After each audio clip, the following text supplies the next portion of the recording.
कुछ लोग हमारी जिंदगी में इस तरह शामिल होते हैं कि हम चाहकर भी उन्हें भूल नहीं पाते, कभी नफरत बनकर और कभी मोहब्बत बनकर।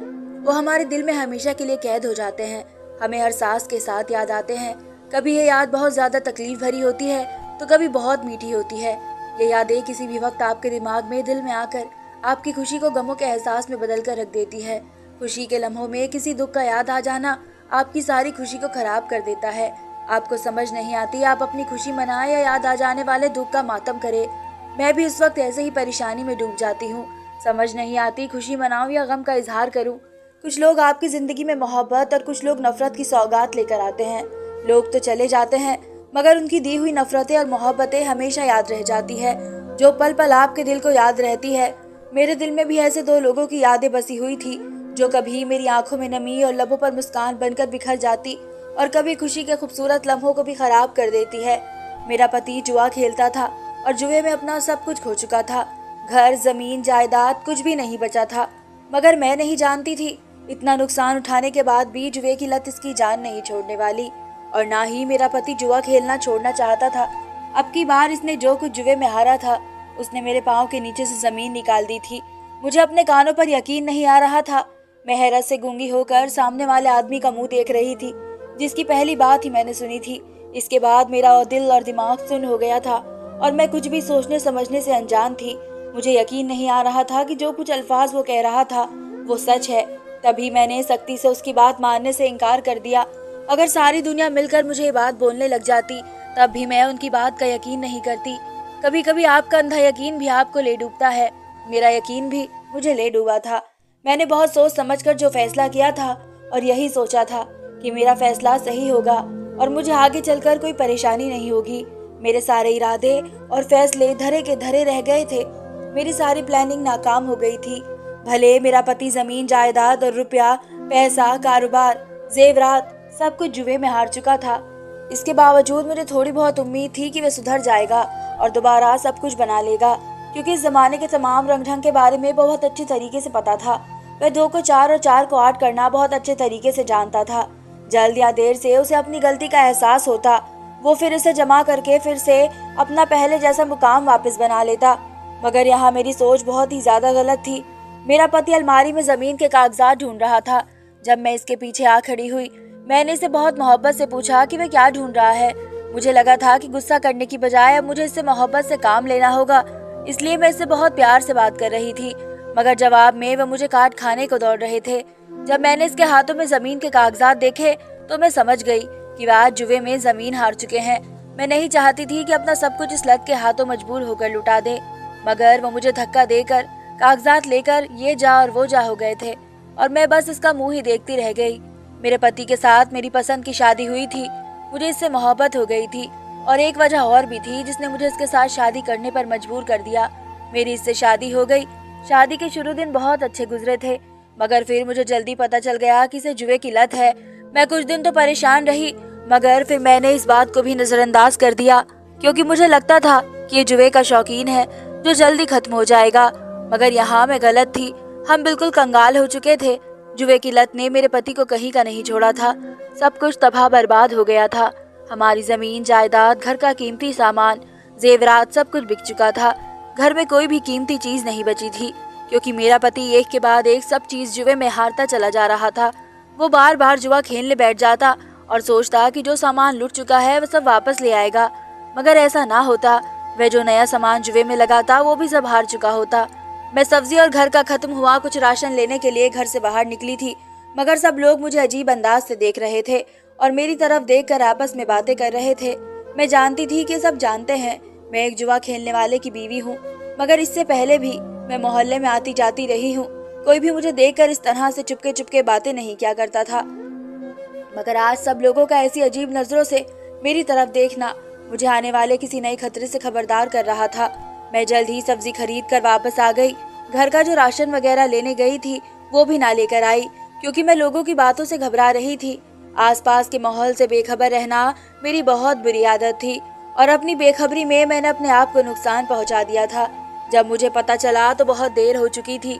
वक्त रहते अगर मैं ये सब पता लगा लेती तो वक्त मेरे हाथ से रेत की तरह ना फिसलता। अब मैं वापस लाने के लिए कुछ भी नहीं कर सकती थी। क्योंकि मेरी जिंदगी में सिर्फ और सिर्फ पछतावा ही रह गया था।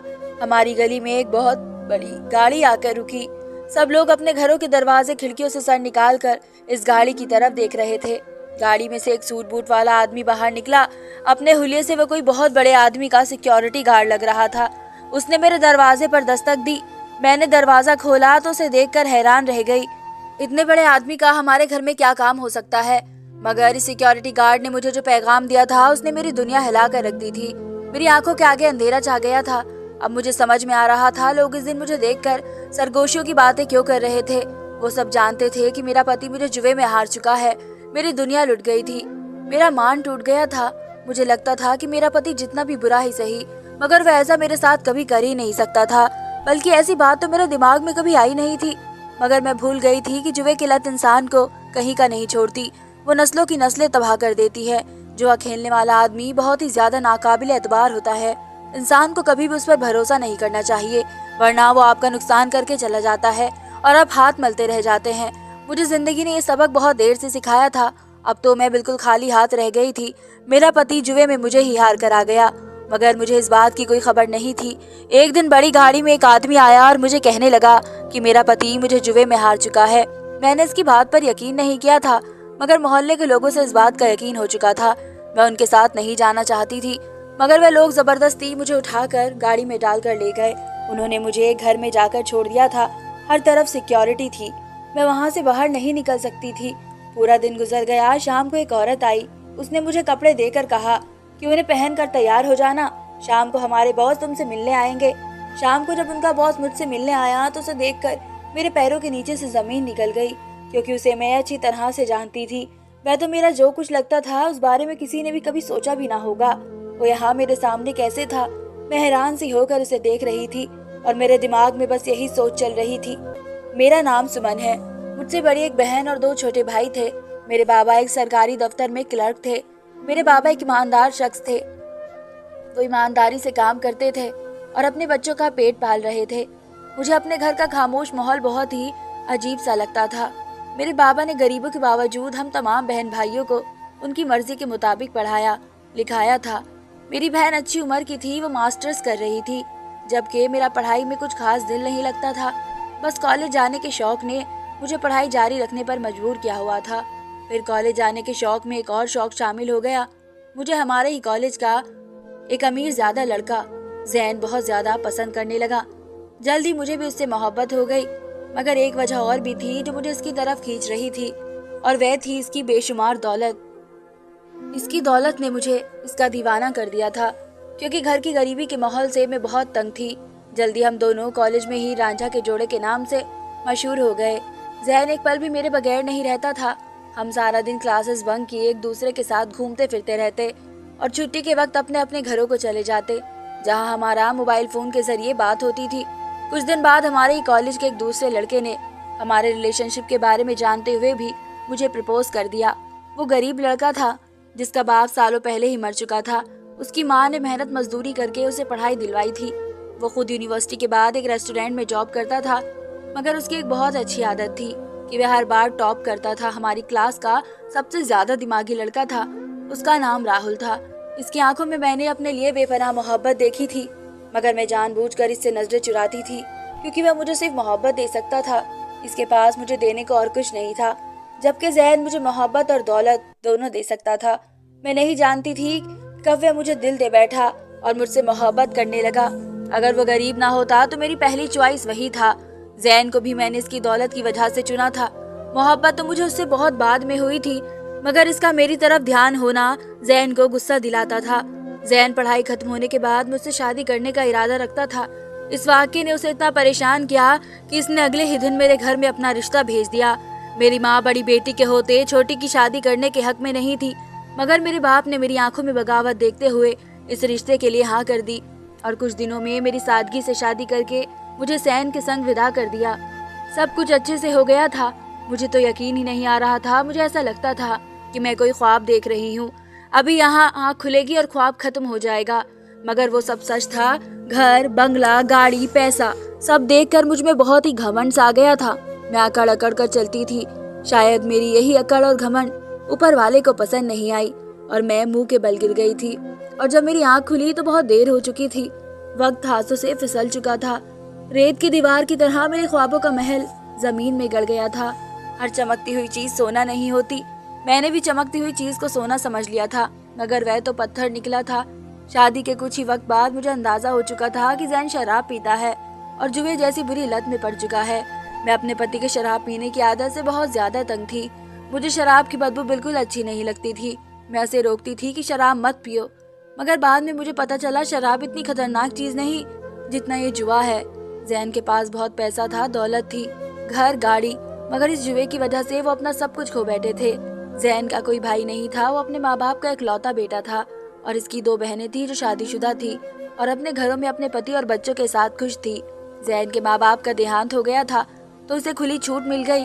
जब तक इसके माँ बाप जिंदा थे इस पर रोक टोक रखते थे, इसे समझाते थे, लेकिन जैन को उनका समझाना बिल्कुल अच्छा नहीं लगता था। वह उनसे भी लड़ता था।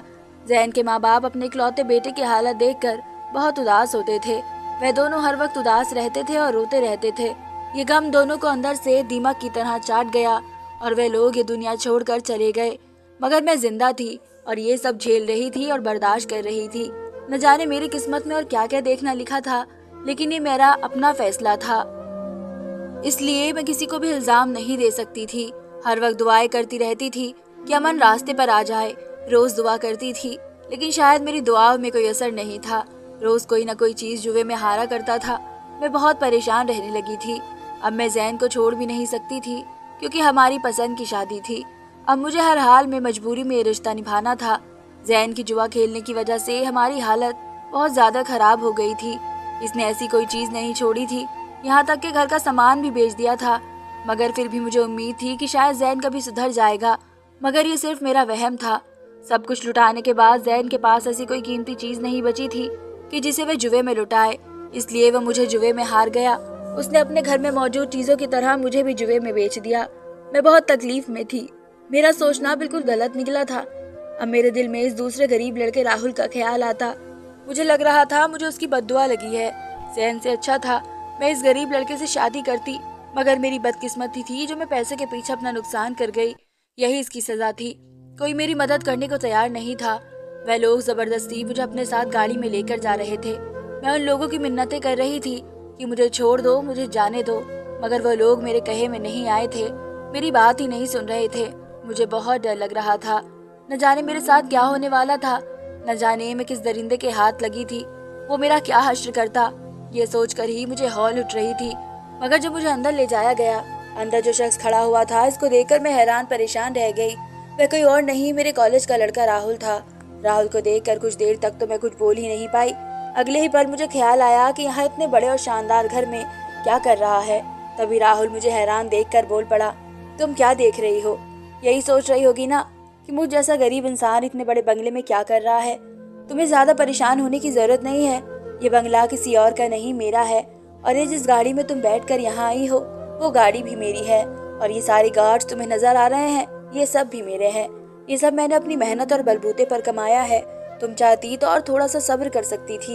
ये सब तुम्हारा मुकद्दर हो सकता था, मगर तुमने मेरी सच्ची मोहब्बत की कदर नहीं की और जैन की नकली चमक दमक से इम्प्रेस हो गई। तुमने गरीब समझकर मेरी मोहब्बत को ठुकराया। तुम्हें शायद मालूम नहीं होगा, लेकिन ठुकराए जाने का सदमा बहुत बड़ा होता है। तुमने जब जैन से शादी की तो मुझे बहुत गहरा सदमा लगा था। मैं बहुत दुखी था और मेरे दिल में हर वक्त यही ख्याल आता था कि सिर्फ पैसे की वजह से तुमने मुझे ठुकरा दिया और जैन से शादी की। अगर मेरे पास पैसा होता तो तुम यकीनन मुझसे ही शादी करती।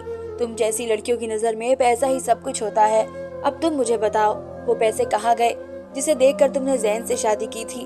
और आज तुम इस हाल में हो कि जैन तुम्हें भी जुए में हार चुका है और जिसके पास उसने तुमको हारा है वो और कोई नहीं बल्कि मैं हूँ।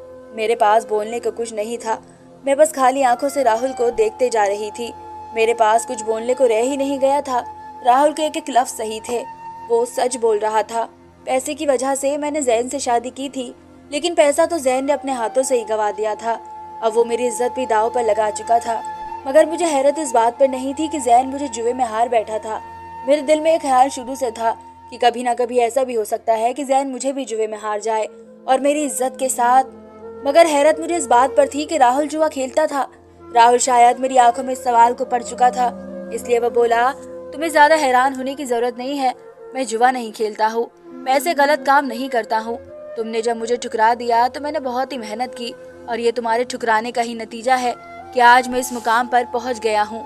मैं इतना पत्थर दिल हो गया था कि मुल्क छोड़कर दुबई चला गया था। वहाँ पर मैंने बहुत ज़्यादा मेहनत की और पैसा कमाया।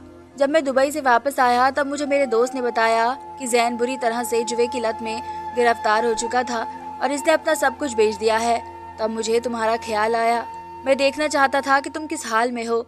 मुझे जैन का भी बहुत दुख हुआ कि वह अपनी ज़िंदगी बर्बाद कर बैठा है जुए के पीछे और अपने साथ तुम्हारी भी ज़िंदगी खराब की। इत्तेफाक से उस दिन मुझे जैन का पता चला कि वो उस जगह बैठा हुआ है तो मैं उसके पीछे चला गया।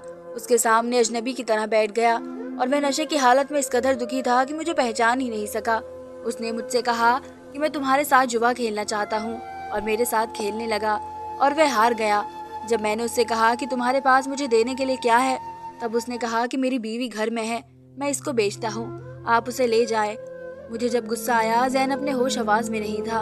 वह जुए के पीछे इतना अंधा हो गया था, उसे अपनी इज्जत और गलत कुछ भी नजर नहीं आ रहा था। मुझे जैन पर बहुत गुस्सा आया। मैंने फौरन अपने आदमियों को कहा कि इसके साथ जाओ और इसकी बीवी को ले आओ, क्योंकि मुझे मालूम था कि अगर आज मैं तुमको इधर नहीं मंगवाऊंगा तो वह कल किसी और के साथ जुआ खेल कर तुमको बेच देगा और वह लोग तुम्हें कभी नहीं छोड़ेंगे। तुम फिक्र मत करो, तुम यहाँ बिल्कुल सुरक्षित हो।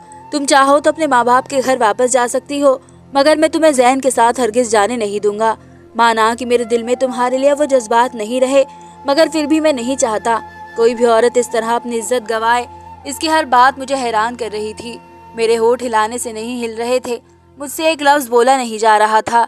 शायद मेरे पास बोलने को कुछ रह ही नहीं गया था। सब कुछ तो राहुल जानता था, हर चीज से वाकिफ था। मैं खामोश रही, मुझे कुछ समझ नहीं आ रहा था, कहाँ जाऊँ, क्या करूँ। तब राहुल बोला, अगर तुम्हें किसी चीज की जरूरत हो तो मुझे बोल सकती हो। मैं बहुत शर्मिंदा थी, समझ नहीं आ रहा था मैं क्या बोलूं। मैंने सामने से कहा कि नहीं, मुझे किसी चीज की जरूरत नहीं है, मैं तुम्हारा शुक्रिया अदा करना चाहती हूँ कि तुमने मेरी इज्जत बचाई, वरना सच में जैन मुझे किसी और के हाथों बेच देता। मैं हमेशा इस आस पर जी रही थी कि शायद जैन सुधर जाएगा, मगर ये उम्मीद भी खत्म हो गई है। जैन कभी नहीं सुधरने वाला। आज तुमने मुझे बचा लिया, अगर मैं इसके पास वापस जाऊंगी तब भी वह किसी और के हाथों में मुझे बेच देगा। इसलिए मैं जैन के पास वापस नहीं जाना चाहती और अपने माँ बाप के पास वापस जाऊंगी। मेरी आंखों में आंसू थे, मेरे कदम रुक गए थे, अब उनमें भी अकड़ नहीं थी। मेरा सारा गुरूर खत्म हो गया था, मैं निढाल हो चुकी थी। कदम उठाते मैं गाड़ी की तरफ बढ़ी। राहुल ने ड्राइवर के साथ मुझे अपने माँ बाप के पास भेज दिया। मैं समझ गई थी राहुल मेरे साथ हमदर्दी तो कर सकता है, लेकिन वो मुझसे शादी नहीं करेगा। इसकी मोहब्बत भी वक्त के साथ खत्म हो गई थी। अब राहुल की मंगनी हो चुकी थी और बहुत जल्दी इसकी शादी होने वाली थी। मैं इसकी खुशियों को बीच नहीं आना चाहती थी। जब वो मुझे पसंद करता था और मुझसे शादी करना चाहता था तो उस वक्त मैंने राहुल पर जैन को चुना था। अब इसको नज़र में मेरी पहली वाली इज्जत शायद नहीं रही थी, हाँ, मगर जाते हुए जब मैंने पलट कर राहुल की तरफ देखा तो आज मुझे इसकी आंखों में अपने लिए मोहब्बत नजर आई थी। कभी उसने मुझसे नजरें चुरा ली थी, शायद अभी इसके दिल के किसी कोने में मेरे लिए मोहब्बत थी, उसे मेरी फिक्र थी। तभी मुझे जैन से बचाया। इसका यह एहसान मैं जिंदगी भर नहीं भूलने वाली थी। मैंने राहुल जैसे सच्ची मोहब्बत करने वाले इंसान का दिल दुखाया था, सजा तो मुझे मिलनी थी। मैं अपने माँ बाप के घर वापस आ गई थी और उनको सारी हकीकत बता दी थी। वैसे तो वो सब पहले से ही जानते थे कि जैन को जुए की लत लग गई थी और वह हर चीज बेच रहा था। मेरे भाइयों ने और मेरे बाप ने मुझसे कहा था कि तुम घर वापस आ जाओ, जैन का भरोसा नहीं है, कुछ भी कर सकता है। लेकिन उस वक्त मैं इस आस पर जी रही थी कि शायद जैन सुधर जाए, मगर ये मेरी भूल थी। जैन सुधरने वालों में से नहीं था। अब न जाने जिंदगी मुझे कहाँ ले जाती। जैन से मैंने तलाक ले ली थी। मेरे घर वाले मेरी दूसरी शादी करवाना चाहते थे, मगर अभी मैं दूसरी शादी के हित में नहीं थी। मैं अपने पुराने फैसलों पर गौर करना चाहती थी। जैन और राहुल दोनों मेरे लिए याद बनकर रह जाएंगे। दोनों मेरी जिंदगी में बहुत अहम किरदार करते थे, मगर ये यादें, तजुर्बा बहुत बुरा था, तकलीफ भरा था। जैन का पैसा देखकर मैंने राहुल से शादी नहीं की थी, लेकिन जैन ने सारा पैसा अपने हाथों से गवा दिया था, क्योंकि इसको पैसे विरासत में मिले थे। उसे किसी किस्म की मेहनत और मुशक्कत नहीं करनी पड़ी थी। इसे कदर नहीं थी। गलत मोहब्बत में आकर इसने अपनी जिंदगी बर्बाद कर दी, अपना घर तबाह कर दिया, माँ बाप को आखिरी वक्त में दुख दिया। जबकि राहुल मेहनती लड़का था, इसने अपने बलबूते पर सब हासिल किया था। इसे पैसे की कदर थी। जो इंसान मेहनत से सब हासिल करता है उसे हर चीज़ की कदर होती है। इंसान की पहचान उसके पैसे से नहीं होती, उसकी मेहनत, लगन और जज्बे से होती है। अगर इंसान में ये सब हो तो उसे कामयाबी से कोई नहीं रोक सकता। कामयाबी इसके कदम चूमती है। हमारा एक गलत फैसला हमारी पूरी जिंदगी को तबाह करके रख सकता है। इसलिए आपकी सोच समझकर कदम उठाने चाहिए। किसी भी गलत राह पर नहीं चलना चाहिए। धन्यवाद दोस्तों।